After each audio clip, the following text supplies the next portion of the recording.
नमस्कार। आज का हमारा टॉपिक है मन की प्रसन्नता जिससे हो काम वही करो।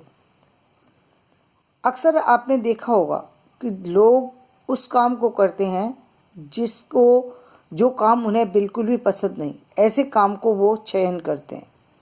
और इसका सिर्फ एक कारण होता है, इसका कारण होता है सिर्फ जॉब ढूंढना। ज़िंदगी जॉब ढूंढने का नाम नहीं है, बल्कि ज़िंदगी है आपको जीवन जीने का नाम ज़िंदगी है।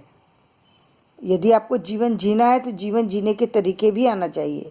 ये तरीके कैसे आएंगे? ये तरीके तब आएंगे जब आप खुद से खुश होना सीखेंगे। और खुद से इंसान तभी खुश हो सकता है जब उसके पास खुश होने की वजह हो। खुश होने की वजह आप जिस काम को चाहते हैं, जिसमें आपको खुशी मिलती है, यदि वही काम आप कर रहे हैं तो आपको अच्छा लगेगा और आप उस काम को में अपना बहुत ज़्यादा जो है वो उस काम को अच्छा बना सकते हैं, बेहतर कर सकते हैं। तो काम पहले तो आपको वही चीज़ सेलेक्ट करना चाहिए जिसमें आपको खुशी मिलती हो। किसी और के कहने से आप काम तो चयन कर सकते हैं या पैसे के लिए आप काम को किसी दूसरे को चयन कर सकते हैं, लेकिन आप ये भूल जाते हैं कि काम कोई भी हो, लेकिन काम सफलता वही दिलाएगा जिसमें आपको खुशी मिल रही है। आपने अक्सर देखा होगा लोग ऐसे काम चयन करते हैं जो उनकी उनकी बिल्कुल उसमें कोई रुचि नहीं होती। जैसे चाहते थे इंजीनियर बनना और टीचिंग में जा कर के वहाँ उन्होंने जॉब कर लिया। अब टीचिंग में उनका कोई मन नहीं लगता, उनको दूर दूर तक ना तो टीचिंग में कोई इंटरेस्ट है, ना वो इंटरेस्ट ला पैदा करना चाहते हैं। मन उनका इंजीनियरिंग में फंसा हुआ है, काम वो टीचिंग का कर रहे हैं। इसी तरीके से काम जो है वो टीचिंग का करना चाहते थे, जा कर के बैठे हुए हैं वो सेना में भर्ती हो गए। उनको वहाँ पर सेना में कोई मज़ा नहीं आ रहा, उनको लड़ने झगड़ने में और देश को बचाने में इसमें कोई दिलचस्पी नहीं है। वो तो सिर्फ एक ही काम चाहते थे कि वो किसी न किसी तरीके से टीचिंग करें, लेकिन टीचिंग नहीं कर पाए। तो पहली बात मेरा इन सारी बातों में कहने में सबसे बड़ी बात है कि ये ध्यान दो कि आपकी रुचि किस सब्जेक्ट में है, उस सब्जेक्ट को चुनो। अब्दुल कलाम जी अंत में वो उसी चीज़ पर पहुंच गए जो वो चाहते थे। वो चाहते थे कि स्पेस के बारे में जानकारी मिले, स्पेस के लिए कुछ चीज़ बनाएं, कुछ ऐसा नया आविष्कार करें जिससे उनका नाम हो। तो अंत में उनको वो चीज़ मिल गई क्योंकि वो बाद में उसी चीज़ से जुड़ गए। उन्होंने इसरो बना दिया, लेकिन हर व्यक्ति जो है वो ऐसा नहीं होता। वो उसी जॉब को स्वीकार कर लेता है जो उसको इजीली मिल जाती है। ऐसा नहीं करना चाहिए। ऐसा यदि आप करते हैं तो आपको धन की, मान की और सम्मान की, हर चीज़ की हानि उठानी पड़ती है। आर्थिक अभाव भी झेलना पड़ता है क्योंकि आप उसमें पूरी ईमानदारी से काम कर नहीं पाते। और जब आप ईमानदारी से काम नहीं करेंगे तो आपके ना मन में प्रसन्नता होती है, ना परिवार में प्रसन्नता होती है, ना ही किसी और तरह की प्रसन्नता होती है। तो आप जिस क्षेत्र के व्यक्ति हैं उसी के लिए काम करें, पहली बात यही है।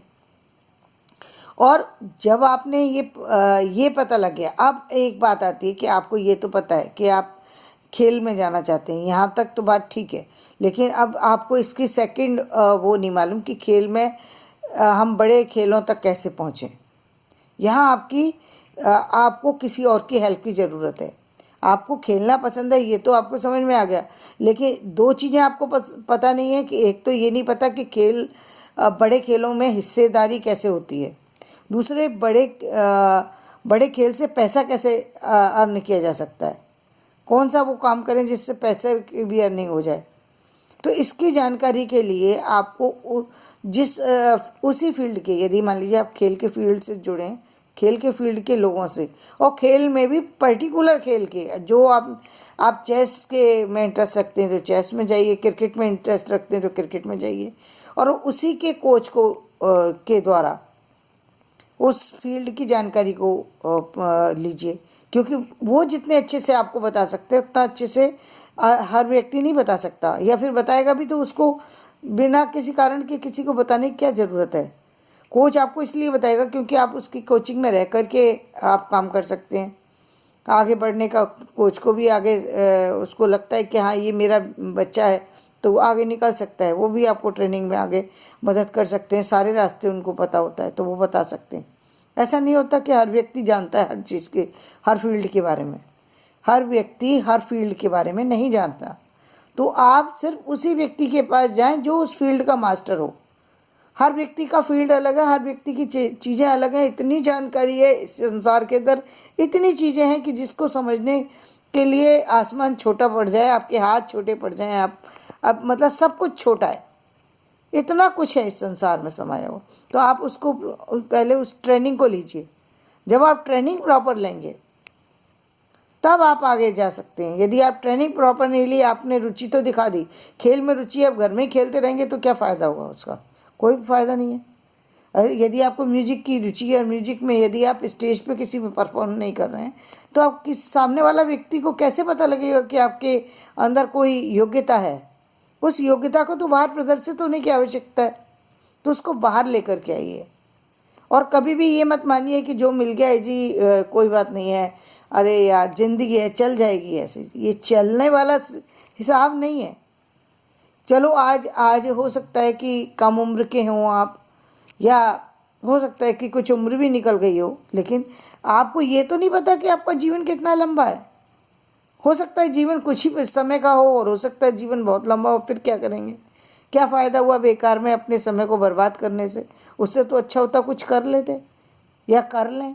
तो अपने जीवन को सार्थक बनाने के लिए ज़रूरी है कि आप उसी काम को करें जो आपको पसंद है, सिर्फ उसी काम को, दूसरे किसी काम को ना करें। और उस काम के लिए, उससे जुड़ी हुई इंफॉर्मेशन लेने के लिए, उससे जुड़ी हुई जो एजुकेशन लेने के लिए, क्योंकि आज तो पुस्तकें भी सभी सब्जेक्ट की मिलती हैं, उसके लिए आप पुस्तकों का सहारा लीजिए, मोबाइल का सहारा लीजिए, लोगों का सहारा लीजिए और उस फील्ड के मास्टर बनिए, तब आपको फ़ायदा। मान लीजिए खेती ही करते हैं तो खेती में भी तो देखिए ना कि आप कैसे खेती में कम जगह में कैसे फसलें उगाई जाती हैं, कौन सी फसल लगाई जाती है, कौन सी फसल है जो कि जल्दी आ सकती है, कौन सी ज़्यादा जगह लेती है, कितना पानी देना होता है, कितनी खाद देनी होती है। तो ये सारी इन्फॉर्मेशन जो है, जो जितनी अच्छे से एक किसान बता सकता है, जितनी अच्छी तरह से एक कृषि विभाग बता सकता है, उतनी अच्छी तरह से कोई दूसरा व्यक्ति से आप पूछेंगे, शहरी व्यक्ति से, वो क्या बताएगा? उसे क्या पता कि 1 बीघे में कितना होता है और 1 एकड़ में कितना होता है? उसके लिए तो 1 बीघे में होने वाली चीज़ कितनी है उसको कोई आइडिया नहीं है। ये सिर्फ वही बता सकता है जिसने उस काम को किया हो। कब आंधी आते हैं, कब तूफान आते हैं, क्या बचाना पड़ता है, क्या डालना पड़ता है, एक पौधा भी व्यक्ति घर में नहीं लगा सकता तो वो कैसे बता सकता है? इसी तरीके से साइंस की इन्फॉर्मेशन लेनी है आपको, और साइंस की इन्फॉर्मेशन किसी आर्ट्स वाले से ले रहे हैं तो आर्ट्स वाला तो उतनी बताएगा ना जितनी उसको पता है। प्रॉपर तो उस फील्ड के व्यक्ति में भी पर्टिकुलर ब्रांच के व्यक्ति को पकड़ना होगा कि आप किस फिजिक्स में जा रहे हैं, कि बायोलॉजी में जा रहे हैं, कि केमिस्ट्री में जा रहे हैं, उसमें किस विभाग में जा रहे हैं, उस बायोलॉजी के कितने विभाग हैं उसमें किस में जा रहे हैं। पर्टिकुलर ब्रांच में यदि आप पहुंचेंगे तभी आप उससे लाभान्वित होंगे। इसी तरीके से लिटरेचर में है, साहित्य की कितनी ब्रांचें हैं। अब एक केवल हिंदी साहित्य की हम बात करें, हिंदी साहित्य के अंदर कितना है, भाषा विज्ञान है, कहीं लोक साहित्य है, कहीं काव्य शास्त्र है, तो कहीं भाषा भी, कहीं उपन्यास है, कहीं कहानी है, कहीं दलित साहित्य है, कहीं काव्य शास्त्र है, और जर्नलिज्म है, बहुत सारे से फील्ड इतने। तो आप इतने सारे फील्डों की जानकारी आपको लेनी है और किसी एक पर्टिकुलर व्यक्ति, यदि आप जर्नलिस्ट के पास जाकर जर्नलिज्म की जानकारी लेंगे तो वो शायद ज़्यादा अच्छी से बता पाएगा।